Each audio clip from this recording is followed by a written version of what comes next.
En un curso de introducción a la filosofía es imprescindible dar algunas nociones de metafísica. Para ello, hablaré de esta materia en la antigüedad, la Edad Media, la moderna y la contemporánea, comenzando por la antigüedad, que es decir, Aristóteles, de donde procede el nombre de metafísica, que no fue, sin embargo, inventado por él, sino por Andrónico de Rodas, escoliarca del Liceo entre los años 78 y 47 a.C., que reunió 14 libros de la obra aristotélica bajo el nombre Metatafísica, más allá de los libros físicos, una denominación que podía denotar los escritos aristotélicos que deben ordenarse académicamente tras los estudios de física o las cosas que están más allá de lo físico. Otro posible significado del nombre podía referirse a una simple ordenación libresca, bibliotecaria. No obstante, ha sido corriente entender el nombre en sentido temático, por lo que se ha pensado con frecuencia que aquellos libros tratan sobre lo que está después o más allá del mundo físico, sobre algo que solo se alcanza superándolo y comprendiendo su base o fundamento. Esta interpretación, como es obvio, presupone la existencia de dos mundos, el físico y el transfísico, entendiéndose el segundo como la clave del primero. Aquí radica la causa de que la metafísica haya oscilado siempre entre dos saberes diferentes que Aristóteles llamó filosofía primera y teología, pues se podía concebir como la ciencia de la realidad total o filosofía primera, que no puede ser bien comprendida si no es como ciencia de las últimas causas. El despliegue del concepto de metafísica en Aristóteles pone de manifiesto la evolución de su pensamiento filosófico. Al principio sigue a Platón, para quien el ser es la idea inmutable y eterna. La metafísica es entonces ciencia de lo suprasensible. Posteriormente, el sentido de la metafísica se ajusta a la doctrina gnoseológica del propio Aristóteles, para quien el conocimiento de lo suprasensible debe partir de lo sensible, del conocimiento de lo sensible.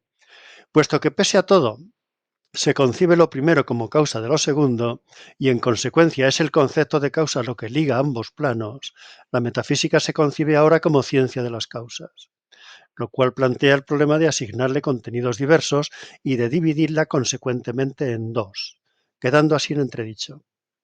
La solución fue el tercer sentido, que consistió en comprenderla como la ciencia del ser en cuanto ser, extendiendo su dominio a todo cuanto es, mas sólo en cuanto es, no en cuanto posee alguna de las particularidades que pueden afectar a los seres concretos. Por eso dice Aristóteles, hay una ciencia que contempla el ente en cuanto ente y lo que le corresponde de suyo, y esta ciencia no se identifica con ninguna de las que llamamos particulares, pues ninguna de las otras especula en general acerca del ente en cuanto ente, sino que habiendo separado alguna parte de él consideran los accidentes de ésta. Por ejemplo, las ciencias matemáticas. Y puesto que buscamos los principios y las causas más altas, es evidente que serán necesariamente principios y causas de cierta naturaleza en cuanto tal. Por consiguiente, si también los que buscaban los elementos de los entes buscaban estos principios, también los elementos tenían que ser del ente no accidental, sino en cuanto ente. Por eso también nosotros debemos comprender las primeras causas del ente en cuanto ente. Así dice Aristóteles en su Metafísica. De aquí se sigue que la ciencia del ser en cuanto ser engloba la ciencia de los principios de los seres y la de los seres suprasensibles y divinos. Luego hay en ella una tensión entre la ciencia del ser en cuanto ser o estudio de la realidad total según las leyes del ser comunes a toda ella y la ciencia de lo suprasensible y lo divino, estudio del origen de todo ser. Por lo primero tiene que estudiar los principios últimos del ser, pero entonces se eleva a teología. Por lo segundo tiene que estudiar lo divino en cuanto a origen de todo ser, por lo que desciende a ontología. Así quedaron ligadas una y otra para la historia posterior. La metafísica tiene pues dos campos de estudio, el ser en general, del que se ocupa la ontología, y el ser en particular, de lo suprasensible y lo divino, que carece de materia y es eterno, del cual se ocupa la teología. Conviene ahora especificar un concepto importante de la filosofía aristotélica, de la metafísica aristotélica, que es el de sustancia. Aristóteles admite con Parménides que el ser es uno. Sin embargo, observa que hay varios modos de ser, porque se dice de varias maneras. No es, por tanto, un término unívoco. Tampoco es equívoco, pues entonces no podría admitirse que hay un solo ser. Es análogo, lo que significa que las varias formas de nombrarlo coinciden en parte y en parte se distinguen. Decir, por ejemplo, que la cabellera de la amada es negra como la noche de la despedida, como se dice en las mil y una noches, no es utilizar el adjetivo negro en sentido unívoco, pues no significa lo mismo en los dos casos. Ni equívoco, pues tampoco significa algo totalmente distinto, sino análogo, pues una cabellera negra en parte es lo mismo que la noche de la despedida y en parte es diferente. Las maneras de decirse el ser son las categorías, en número de 10: sustancia, cualidad, cantidad, relación, acción, pasión, lugar, tiempo, situación y hábito. La primera y principal de ellas, la sustancia, hace siempre de sujeto en una predicación cualquiera, y las demás hacen de predicados. Cuando se dice, por ejemplo, que Eduardo estudia, se utiliza la categoría de sustancia, Eduardo, para predicar de ella una acción, la de estudiar. Las categorías nombran hechos que suceden a la sustancia y que en consecuencia se utilizan como predicados y reciben el nombre de accidentes. La sustancia o sujeto es la categoría principal del ser. Es en sí y por sí, algo que existe separadamente. Los accidentes, por el contrario, son en ella y por ella, y no pueden existir separadamente. Parece, en efecto, absurdo pensar que el estudiar, el ser alto, el estar en un lugar, etcétera, puedan darse por sí, sin alguien que estudie, sea alto, esté aquí o allí, etcétera. Luego, aunque el ser se predica de varias maneras, una para la sustancia y otra para los accidentes, el de aquella es el primordial, y el de estos siempre está referido al de ella. La sustancia es la categoría esencial, donde reside propiamente el ser de la cosa. Por lo que cuando preguntamos qué es, cuando preguntamos por su esencia o quididad, hay que responder con ella, con el sujeto individual, determinado y concreto, la sustancia. Y a partir de aquí se compone el concepto de hilemorfismo. Aristóteles sostiene que el individuo concreto es en realidad un compuesto de materia, hilé y forma, morfé. Esta última es en rigor la quididad o esencia de la sustancia, lo que debe ser tenido en cuenta a la hora de definirla. La definición, por su lado, ha de hacerse según el género y la diferencia específica. Dado que ambos son universales, la forma lo es también. En efecto, cuando decimos que la piedad de Miguel Ángel es de mármol, nombramos el objeto por la forma, no por la materia, entendiendo que en aquella reside el ser. Y cuando decimos que Temístocles fue un general victorioso, admitimos que la realidad de Temístocles reside en lo universal, en la forma, que corresponde a la idea de Platón. La diferencia entre Aristóteles y Platón reside en que aquel ve la forma como una estructura permanente y repetida en todos los individuos de una misma clase, sin que pueda darse por sí sola, al margen de la materia. El mármol pudo no ser estatua y Temístocles pudo no ser general victorioso, pero el general victorioso y la estatua no pueden existir sin alguna materia en la cual realizarse. Si la forma define a los individuos por lo que tienen de igual, la materia los individualiza. Pero siendo la forma el ser de los mismos, la materia no puede ser otra cosa que un elemento neutro, indiferenciado y amorfo, que tampoco puede darse por sí sola, al margen de la forma, ya que sería seguramente absurdo que existiera algo sin ser algo. Se concluye, pues, que la materia es el principio de individuación y la forma el principio de inteligibilidad. Los individuos existen por la materia y son lo que son por la forma.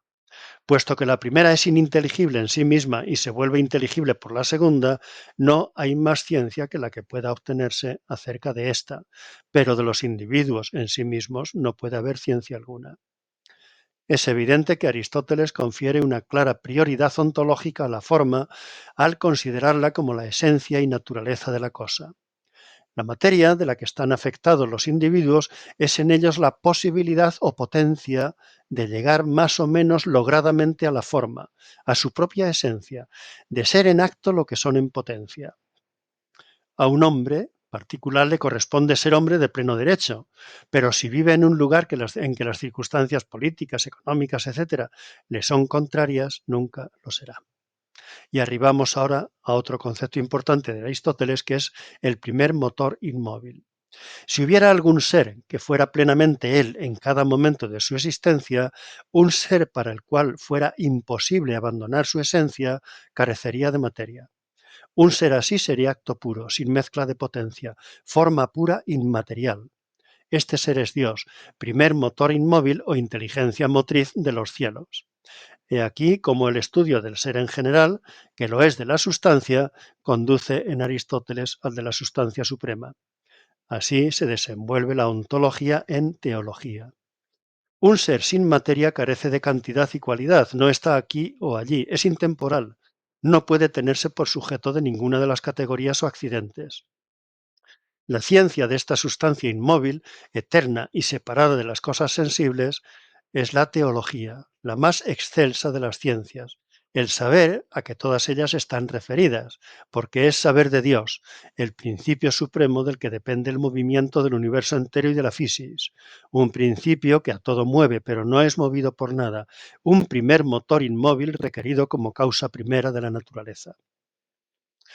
Este primer motor inmóvil mueve al mundo como el amado al amante. El movimiento de la naturaleza es eterno porque es movimiento que tiende a un fin nunca alcanzado, aspiración nunca lograda a la realización de su propio ser. Si hubiera adquirido su forma esencial definitivamente, absorbiendo todas las posibilidades de la materia, no estaría en movimiento. La causa final mueve, pues, a la realidad entera. Hacia ella tienden los movimientos regulares de las esferas, los movimientos más complejos de las estaciones, el ciclo biológico de las generaciones y de las corrupciones, las vicisitudes de la acción y del trabajo del hombre. Esa causa final es Dios, realización última de una naturaleza que no puede consumarla porque nunca deja de estar compuesta de materia, porque siempre hay en ella nuevas posibilidades que no se cumplen. Y así dice Aristóteles respecto a este punto. Así pues, de tal principio penden el cielo y la naturaleza, y es una existencia como la mejor para nosotros durante corto tiempo, pues aquel ente siempre es así. Para nosotros, en cambio, esto es imposible, puesto que su acto es también placer, y por eso el estado de vigilia, la percepción sensible y la intelección son lo más agradable, y las esperanzas y los recuerdos lo son a causa de estas actividades. Y la intelección, que es por sí, tiene por objeto lo que es más noble por sí, y lo que es en más alto grado, lo que es en grado absoluto, dice Aristóteles en la Metafísica. La causa final no es natural ni material, sino sobrenatural e inmaterial, por lo que debe decirse que no es de este mundo, sino de más allá, y que por ello mismo la teología de Aristóteles es en verdad transfísica, pues trata de seres situados más allá de los seres físicos. Con lo cual pasamos a la segunda etapa de la metafísica, que es el periodo medieval. El doble sentido de la metafísica de Aristóteles se prolonga durante este periodo. Así, en Santo Tomás de Aquino, quien seguramente por subordinar la filosofía a la sagrada doctrina, como dice él, o teología revelada, que es también una ciencia de pleno derecho, supera a Aristóteles. También él distingue tres aspectos en la metafísica, los correspondientes a la teología, la ontología y la filosofía primera. Corresponde a la primera el conocimiento de Dios y los seres suprasensibles, a la segunda el del ente en cuanto ente y todo lo que le es esencialmente propio, y a la tercera el del fundamento de las causas primeras de las cosas. Esta variedad de contenidos pone en juego la unidad de la metafísica, igual que en Aristóteles, pero Santo Tomás responde que siendo el ente en cuanto ente el objeto inmediato de la metafísica y debiendo toda ciencia preguntarse por los fundamentos de su objeto, solamente hallará una respuesta cumplida indagando en la última y suprema causa de todo ser, es decir, en Dios. Luego, la comprensión plena del ente en cuanto tal exige orientarse hacia el ente absoluto como su origen, y en consecuencia la metafísica es a la vez ontología y teología. Aunque esta delimitación de la metafísica se mantuvo durante mucho tiempo, siendo continuada por Francisco Suárez, ya en el siglo XIV hubo de sufrir serias objeciones por parte de Juan Duns Scoto y Guillermo de Ockham. El primero negó que la teología fuera una ciencia, pues su objetivo no es teórico sino práctico, a saber, la salvación por medio del buen querer y el buen hacer. El segundo criticó los conceptos principales de la metafísica, como los de sustancia, causalidad o finalidad, anticipando el empirismo inglés posterior. Ambos coincidieron en contra de Santo Tomás en que el ser se predica de Dios de modo unívoco y no análogo. Y hasta aquí la metafísica antigua y medieval. Un saludo, amigos. Hasta otra.